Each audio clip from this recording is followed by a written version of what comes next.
Everyone, welcome back to GK today. मेरा नाम है नुज़रत सना और इस वीडियो में हम कवर करेंगे current affairs. But before that, if you are looking for the English version of this particular video, you can refer to our new channel GK today 2.0। The link has been given in the description box, you can refer to it from there. इसके अलावा जो भी हमारे Hindi students हैं उनको मैं बता दूं कि ये questions GK today Android application में चल रही हमारी डेली 20 MCQ सीरीज 2022 से लिए गए हैं। इसलिए अगर आप इन क्वेश्चंस को टेक्स्ट फॉर्म में चाहते हैं इसके एक्सप्लेनेशन और क्विज के साथ, तो आप ज्वाइन कर सकते हैं हमारी इस डेली 20 MCQ सीरीज को, जो कि अवेलेबल है जीके टुडे एंड्रॉयड एप्लीकेशन पे। तो अब आपका ज़्यादा टाइम नहीं लेते हुए चलिए शुरू करते हैं। Good morning everyone, welcome back to GK today. I hope आप सब बिल्कुल ठीक होंगे और आज हम डिस्कस करने वाले हैं 22 ऑफ दिसंबर के सबसे मोस्ट इम्पॉर्टेंट करंट अफेयर्स। तो चलिए अपना सेशन शुरू करते हैं। Which country launched the surface water and ocean topography space craft? आपको बताना है कि स्वाट नाम का स्पेस क्राफ्ट कौन सी कंट्री ने हाल ही में लॉन्च किया है। तो नासा ने, जो कि यूएसए से है, इन्होंने लॉन्च किया है हाल ही में एक अर्थ साइंस सैटेलाइट। किस पर्पज़ के लिए?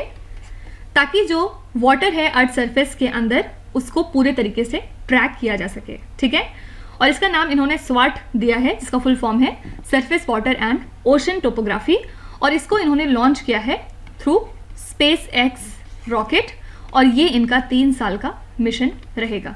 ठीक है, तो इस सैटेलाइट की हेल्प से ये वाटर की हाइट को मेजर करेंगे फ्रेश वाटर बॉडीज में, साथ ही साथ ओशन में जो भी अर्थ सरफेस का पानी है उसके 90% वाटर को बेसिकली ट्रैक कर लेंगे। ठीक है, और इस इंफॉर्मेशन के थ्रू फिर उसके बाद हम ये डिसाइड कर सकते हैं कि किस तरह से हमारे ओशन इन्फ्लुएंस करते हैं क्लाइमेट चेंज को, और भी बहुत सारे तरह की रिसर्च फिर सामने आएगी। ठीक है, तो यहाँ पे अभी सिर्फ 2 बातें आपको याद रखनी है कि जो surface water and ocean topography नाम का स्पेसक्राफ्ट है ये कौन सी कंट्री का है, तो यूएसए का है।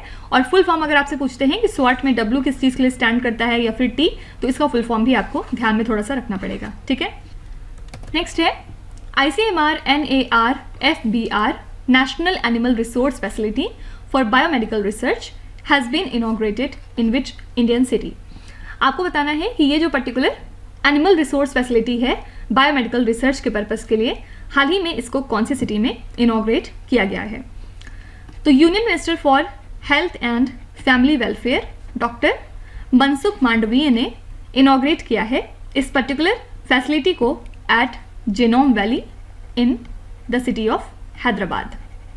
ठीक है, और ये जो है एपेक्स फैसिलिटी रहेगी जो कि एथिकल केयर प्रोवाइड करेगी लेबोरेटरी एनिमल्स के वेलफेयर के लिए ड्यूरिंग रिसर्च। ठीक है, और ये जो सेंटर है ये बेसिकली एक प्रोसेस क्रिएट करेगा ताकि यहाँ पे प्री क्लिनिकल टेस्टिंग हो सके नए ड्रग्स की, वैक्सीन्स की और डायग्नोस्टिक की, साथ ही उनका क्वालिटी एश्योरेंस चेक भी हो सके।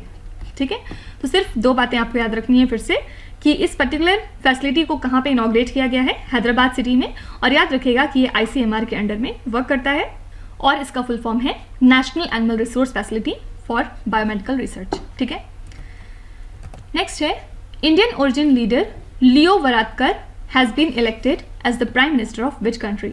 आपको बताना है कि ये जो इंडियन ओरिजिन लीडर हैं कौन सी कंट्री के हाल ही में प्राइम मिनिस्टर फिर से बन चुके हैं। तो लियो वरादकर एक बार फिर से आयरलैंड के प्राइम मिनिस्टर बन चुके हैं और ये इनका 2nd टर्म है। ठीक है, और इसी के साथ ये वन ऑफ द आयरलैंड के यंगेस्ट एवर लीडर्स में से हैं जो कि अपना 2nd टर्म स्टैब्लिश कर चुके हैं। ठीक है, तो 2 बातें बस ध्यान में रखिएगा कि लियो वरादकर कौन से कंट्री के प्राइम मिनिस्टर हैं, आयरलैंड के। उल्टा भी करके पूछ सकते हैं कि आयरलैंड के प्राइम मिनिस्टर हाल ही में कौन नियुक्त हुए हैं, तो याद रखिएगा इनका नाम है लियो वरादकर। नेक्स्ट है when is the international migrants day celebrated every year? International migrants day हम कब सेलिब्रेट करते हैं? तो हर साल इसको 18 दिसंबर को सेलिब्रेट किया जाता है। किस लिए? ताकि जो माइग्रेंट्स की सोशल और इकोनॉमिक कंडीशन है उसकी तरफ फोकस किया जाए थोड़ा सा। और साथ ही इन्होंने एक डेटा भी रिलीज़ किया जिसमें इन्होंने बताया कि 2020 में लगभग 281 मिलियन पीपल जो है इंटरनेशनल माइग्रेंट्स रहे, जिसमें से 59 मिलियन पीपल लोग ऐसे थे जिनको कि इंटरनली डिस्प्लेस किया गया 2021 के एंड तक, ठीक है। और जो एस्टिमेटेड नंबर है इंटरनेशनल माइग्रेंट्स का वो भी काफ़ी ज़्यादा इंक्रीज़ हुआ है अगर हम पिछले 5 सालों का डेटा देखते हैं तो, ठीक है। तो ये सब फैक्ट एंड फिगर से समझाने के लिए, ये कभी नहीं पूछा जाएगा आपसे, सिंपली आपको याद रखना है कि इंटरनेशनल माइग्रेंट्स डे हर साल हम कब सेलिब्रेट करते हैं, 18 दिसंबर को। ठीक है, इसके अलावा department of administrative reforms and the public grievances जो कि वर्क करती है under ministry of personnel public grievances and pensions, हाल ही में इन्होंने सेलिब्रेट किया है गुड गवर्नेंस वीक। कब से कब तक, 19 से लेकर 25 दिसंबर 2022 में, ठीक है। और इसमें इन्होंने प्लान किया कि ये ऑर्गेनाइज करेंगे एक सुशासन शपथ नाम का कैंपेन, जिसका पर्टिकुलर नाम इन्होंने दिया है प्रशासन गांव की ओर, ठीक है। और इसी के साथ इन्होंने इनॉग्रेट किया है एक exhibition on good governance practices. साथ ही इस कैंपेन पोर्टल को इन्होंने लॉन्च किया है प्रशासन गांव की ओर के लिए, ताकि जो भी डिस्ट्रिक्ट कलेक्टर्स और स्टेट गवर्नमेंट्स हैं उनका जो प्रोग्रेस है वो ऑनलाइन अपडेट हो सके, ठीक है। तो बस अगर आपसे पूछा जाएगा कि गुड गवर्नेंस वीक कौन से मंथ में हम ऑब्जर्व करते हैं, तो याद रखिएगा दिसंबर मंथ में, और इस साल 19 से लेके 25 दिसंबर तक हमने इसको सेलिब्रेट किया। नेक्स्ट क्वेश्चन है, which team clinch the third place in the FIFA world cup 2022। आपसे पूछ रहे हैं कि फीफा वर्ल्ड कप में थर्ड पोजीशन पे कौन सी कंट्री रही। तो थर्ड प्लेस पे थी क्रोशिया, और क्रोशिया ने किस कंट्री को हराया था, तो इन्होंने मोरक्को को हराया था थर्ड प्लेस पे आने के लिए, ठीक है।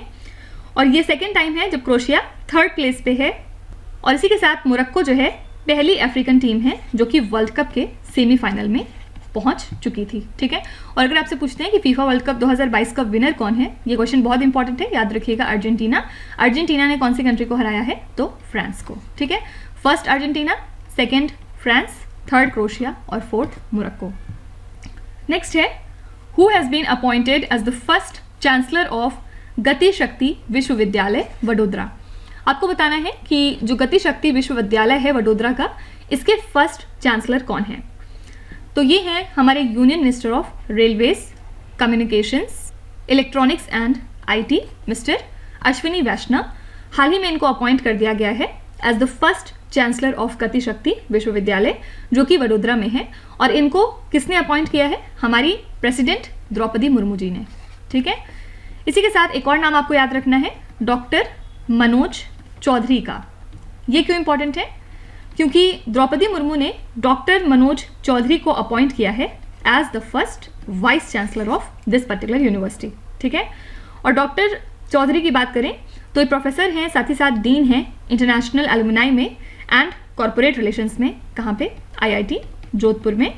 और इसी के साथ ये एक इनवाइटी मेंबर भी हैं 6G टास्क फोर्स के in the department of telecom, ठीक है। तो ये कुछ इनके अचीवमेंट्स हैं, लेकिन ये आपसे नहीं पूछा जाएगा। 2 क्वेश्चन बस पूछा जा सकता है कि फर्स्ट चांसलर कौन है गति शक्ति विश्वविद्यालय के, ये हैं अश्विनी वैष्णव। और अगर आपसे पूछते हैं कि फर्स्ट वाइस चांसलर कौन है इस यूनिवर्सिटी के, तो ध्यान में रखिएगा डॉक्टर मनोज चौधरी, ठीक है। नेक्स्ट है, what is the name of the second worship of P-15 class stealth guided missile destroyer recently commissioned in Indian navy. जो P-15 class stealth guided missile destroyer है, आपको उसकी सेकेंड वॉरशिप का नाम बताना है, जो कि हाल ही में इंडियन नेवी में कमीशन हो चुकी है। तो ये है INS मोरमुगांव, ठीक है। और इसको कमीशन किया गया है एट द नेवल डॉकयार्ड इन मुंबई। और इसको डिज़ाइन किसने किया था, इंडियन नेवी की वॉरशिप डिज़ाइन ब्यूरो ने, ठीक है। तो इसमें जो है 75% तक इंडिजिनस कंटेंट यूज़ होता है, और इसका नाम मोरमुगांव रखा गया है due to the historic port city of Goa, जो कि वेस्टर्न कोस्ट में लाई करती है, कौन सी, मोरमुगांव, ठीक है। अगर आपसे पूछेंगे कि इस क्लास में फर्स्ट जो वारशिप थी उसका क्या नाम था, तो याद रखिएगा उसका नाम था INS विशाखापट्टनम, ठीक है। और इसको इंडियन नेवी में कमीशन किया गया था पिछले साल, मतलब नवंबर 2021 में, ठीक है। नेक्स्ट है, prime minister Narendra Modi launched the Griha Pravesh programme for the beneficiaries under Pradhan Mantri Awas Yojana in which particular state. तो प्राइम मिनिस्टर नरेंद्र मोदी ने गृह प्रवेश प्रोग्राम को लॉन्च किया है प्रधानमंत्री आवास योजना के बेनिफिशरीज के लिए, कौन से स्टेट में, आपसे ये पूछ रहे हैं। तो इन्होंने इस पर्टिकुलर प्रोग्राम को लॉन्च किया है प्रधानमंत्री आवास योजना रूरल साथ ही साथ अर्बन के बेनिफिशरीज के लिए त्रिपुरा स्टेट से, ठीक है। और इसके अलावा इन्होंने इनॉग्रेट किया है त्रिपुरा स्टेट का पहला डेंटल कॉलेज, कहाँ पे, इन अगरतला। और इसके अलावा मेघालय स्टेट में इन्होंने बहुत सारे प्रोजेक्ट्स को इनॉग्रेट किया वर्थ 2450 करोड़ रुपीस, जिसमें बहुत सारी चीज़ें आती हैं। For example 4G mobile towers, इसके अलावा नया कैंपस IIM शिलोंग का, और शिलोंग टू दिंग पैसो रोड जो कि बेटर कनेक्टिविटी प्रोवाइड करेगी नई शिलोंग सैटेलाइट टाउनशिप के लिए, ठीक है। तो यहाँ पे याद रखिएगा, आंसर हो जाएगा त्रिपुरा स्टेट। नेक्स्ट है a recent agreement signed by the European Commission aims to set up the power line to bring electricity from which country to Europe. आपसे पूछ रहे हैं जो यूरोपियन कमीशन ने हाल ही में एक एग्रीमेंट साइन किया है, उसमें जो ये बात हुई है कि पावर लाइन सेटअप किया जाएगा जिसके थ्रू कौन सी कंट्री से यूरोप में इलेक्ट्रिसिटी लाने की बात करी गई है, आपको ये बताना है। तो हाल ही में जो लीडर्स हैं अजरबैजान, जॉर्जिया, रोमानिया और हंगरी के, इन्होंने एक एग्रीमेंट साइन किया है कि एक इलेक्ट्रिक केबल कंस्ट्रक्ट किया जाएगा जो कि ब्लैक सी के अंदर से रन करेगा ताकि ग्रीन एनर्जी हम कैरी कर सकें फ्रॉम द कंट्री अजरबैजान, ठीक है। और इस एग्रीमेंट में जो केबल है यूज हो रही है वो 1100 किलोमीटर्स की होगी, साथ ही कितने पावर का ट्रांसमिशन होगा तो 1000 मेगावाट केबल होगी, ठीक है। और इसमें जो है अजरबैजान से रोमानिया में बेसिकली जो इलेक्ट्रिसिटी है वो ट्रांसफर की जाएगी as a part of European Union effort, ताकि जो एनर्जी रिसोर्सेज हैं उनको डाइवर्सिफाई किया जा सके from Russia because of Ukraine war, ठीक है। तो ध्यान में रखिएगा कि ये एग्रीमेंट साइन हुआ है कि अजरबैजान से जो इलेक्ट्रिसिटी है वो लाई जाएगी यूरोप में बेसिकली, ठीक है। देखिए इसके अलावा इंटरनेशनल मॉनेटरी फंड ने हाल ही में एक डील अप्रूव की है जिसमें इन्होंने ये कहा है कि $3 बिलियन का सपोर्ट पैकेज प्रोवाइड करेंगे इजिप्ट कंट्री को अगले 4 सालों के लिए, ठीक है। और इस सपोर्ट पैकेज में एडिशनल $14 बिलियन फाइनेंस किए जाएंगे कंट्री को, जिसको कि हम कहते हैं एक्सटेंडेड फंड फैसिलिटी एग्रीमेंट, ठीक है। इसके थ्रू जो सोशल प्रोटेक्शन नेटवर्क है कंट्री का उसको बेटर किया जाएगा वहाँ के सिटीजन्स के लिए। तो अगर आपसे पूछते हैं कि इंटरनेशनल मॉनेटरी फंड ने ये जो डील अप्रूव की थी जिसमें $3 बिलियन सपोर्ट देने की बात करी गई थी, ये कौन सी कंट्री के लिए थी, तो याद रखिएगा ये कंट्री थी इजिप्ट। नेक्स्ट है what is the name of the portal for in vehicle navigation to the nearest public EV charger. तो इस पर्टिकुलर पोर्टल का नाम क्या है जिसके थ्रू इन व्हीकल नेविगेशन किया जाएगा नियरेस्ट पब्लिक ईवी चार्जर के पास। तो प्रेसिडेंट द्रौपदी मुर्मू ने हाल ही में लॉन्च किया है ईवी यात्रा पोर्टल को, साथ ही एक मोबाइल एप्लीकेशन, ताकि इन व्हीकल नेविगेशन को फैसिलिटेट किया जाए to the nearest public EV charger, ठीक है। और ब्यूरो ऑफ एनर्जी एफिशिएंसी ने डेवलप किया है इस मोबाइल एप्लीकेशन को ताकि नेविगेशन पॉसिबल हो सके। साथ ही साथ एक वेबसाइट भी डेवलप की गई है ताकि इंफॉर्मेशन डिस्प्ले हो सके उस पर on various central and state level initiatives, जिससे कि ई मोबिलिटी प्रमोट हो सके कंट्री के अंदर, ठीक है। तो ध्यान में रखिएगा इसका नाम क्या है, ईवी यात्रा पोर्टल। देखिए इसके अलावा जर्मन चांसलर ओलाफ स्कोल्स ने हाल ही में ओपन किया है कंट्री का पहला फ्लोटिंग LNG मतलब लिक्विफाइड नेचुरल गैस टर्मिनल, ठीक है। और ये एक शिफ्ट माना गया from reliance on Russian fossil fuel imports, ठीक है। किस लिए किया इन्होंने ये इनॉग्रेट, ताकि जो रशिया की फॉसिल फ्यूल ये अब तक इंपोर्ट करते रहे उसकी अब जरूरत इनको ना पड़े। तो कंट्री के इकोनॉमी मिनिस्ट्री के हिसाब से ये जो LNG टर्मिनल्स हैं इसके थ्रू जर्मनी के जो नेचुरल गैस नीड है उसका 1/3 फुलफिल हो जाएगा, ठीक है। तो अगर आपसे पूछते हैं कि कौन सी कंट्री है जिसने हाल ही में अपना पहला LNG टर्मिनल इनॉग्रेट किया है, तो याद रखिएगा ये कंट्री है जर्मनी, ओके। नेक्स्ट क्वेश्चन है which team won the FIH women's nations cup 2022 in Valencia in Spain. तो कौन सी कंट्री है जिसने FIH वुमेन्स नेशन कप जीत लिया है, इसका वेन्यू आपको याद रखना है, वेन्यू क्या था, स्पेन। तो हमने हराया है, मतलब इंडिया की वुमेन हॉकी टीम ने हरा दिया है स्पेन कंट्री को, और फाइनली हमने जीत लिया है FIH वुमेन्स नेशन कप, ठीक है। और याद रखिएगा इसी के साथ इंडियन टीम प्रमोट हो चुकी है to the 2023-24 FIH hockey women's pro league. तो इस क्वेश्चन से 3 चीज़ें आपको याद रखनी है। सबसे पहले इस कप का वेन्यू स्पेन, उसके बाद कौन सी कंट्री जीती है इंडिया, और रनर अप कौन सी कंट्री रही स्पेन, ठीक है।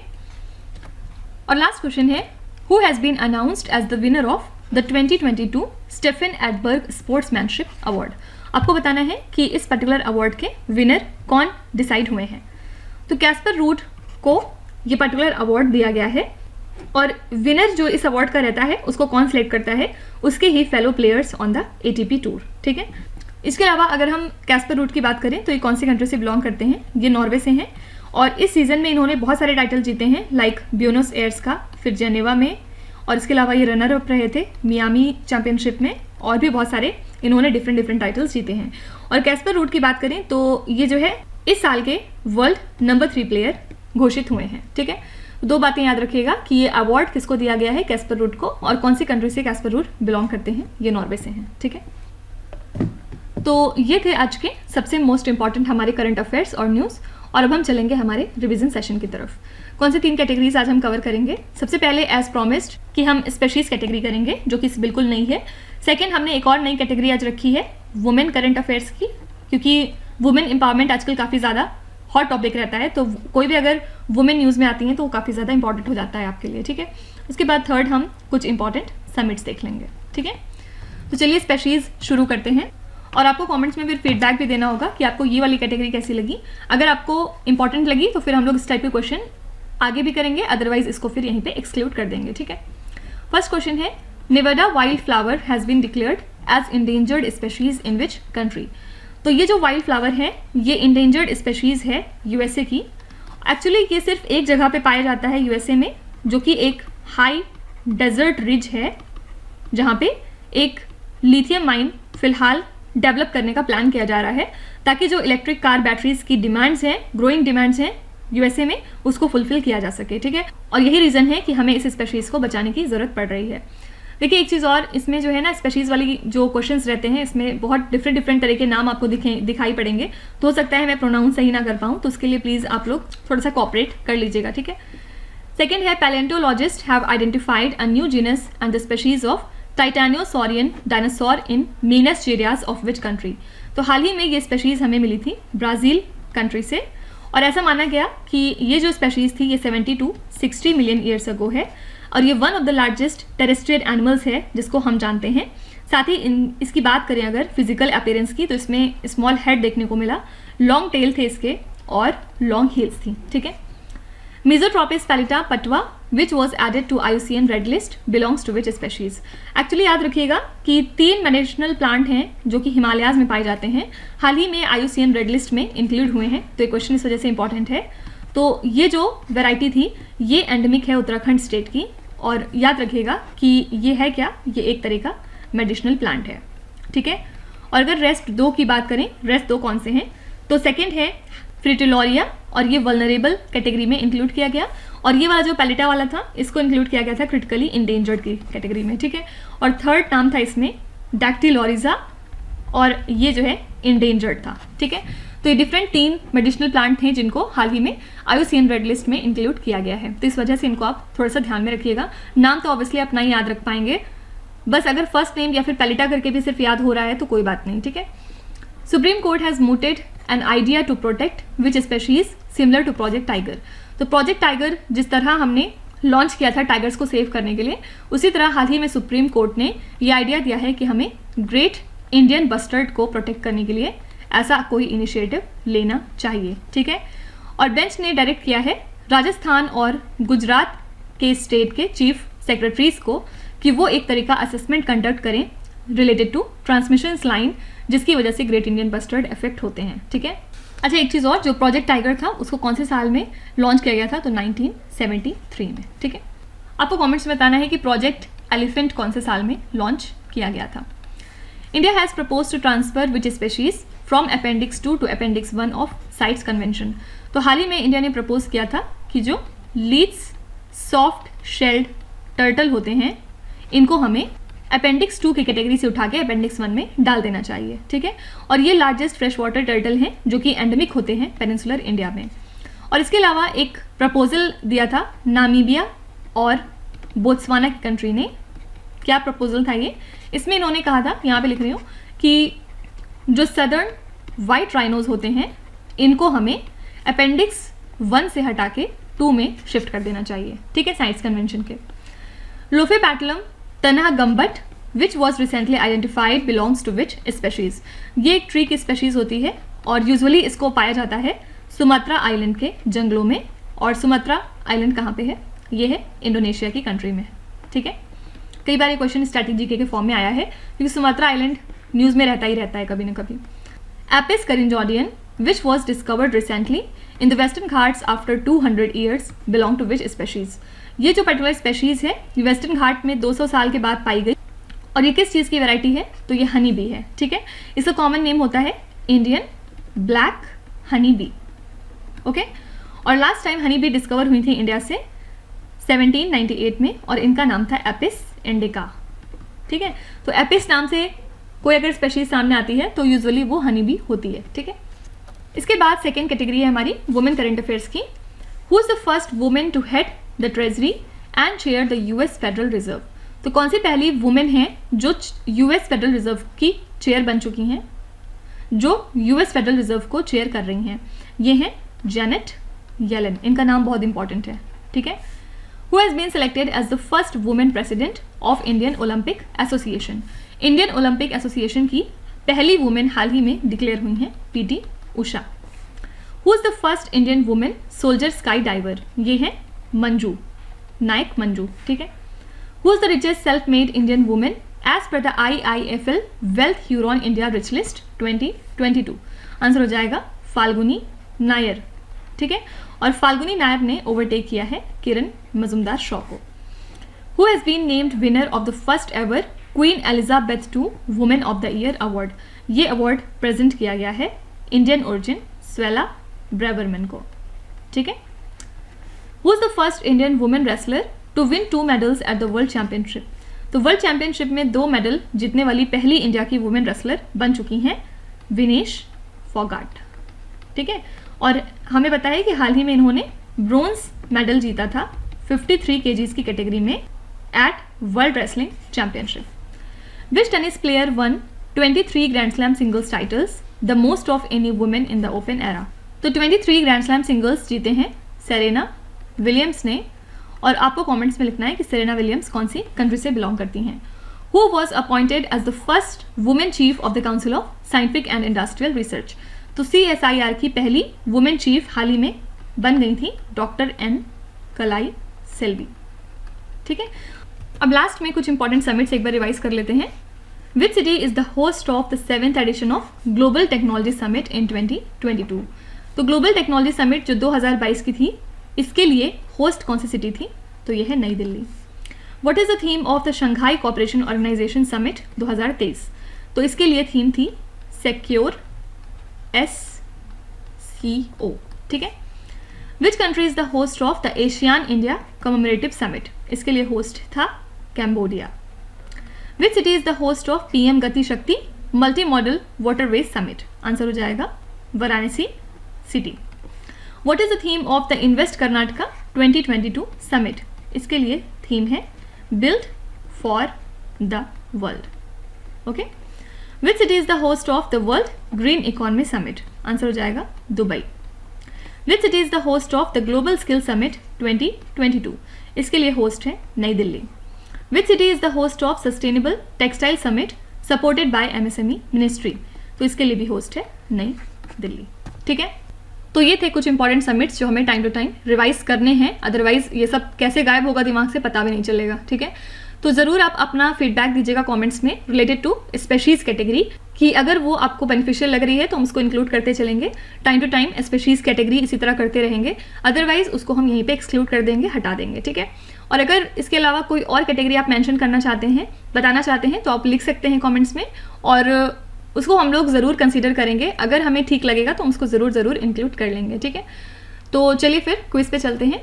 ये है आपकी क्विज़ जिसमें 5 क्वेश्चंस हैं। इनको आपको ध्यान से पढ़ना है और इनका जवाब आपको कमेंट्स में लिखना है। तो वीडियो को पॉज करके ध्यान से क्वेश्चन को पढ़िए। जो भी आपको आते हैं वेल एंड गुड, जो नहीं आते हैं कोई भी बात नहीं, विथ टाइम डेफिनेटली आपका स्कोर इंप्रूव करेगा। बस आपको कंसिस्टेंट और परसिस्टेंट रहने की ज़रूरत है। So that's it for today. I hope you have like the session. आज का सेशन आपको कैसा लगा ज़रूर बताइएगा कमेंट्स में। साथ ही साथ आपका कोई भी रिव्यू है, फीडबैक है या फिर सजेशन है तो वो भी आप हमें बता सकते हैं। हमें जानकर खुशी होगी और हम पूरी कोशिश करेंगे उसको इम्प्लीमेंट करने की।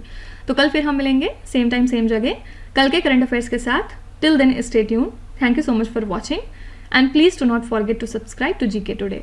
With this, me Nusrat Sana signing off.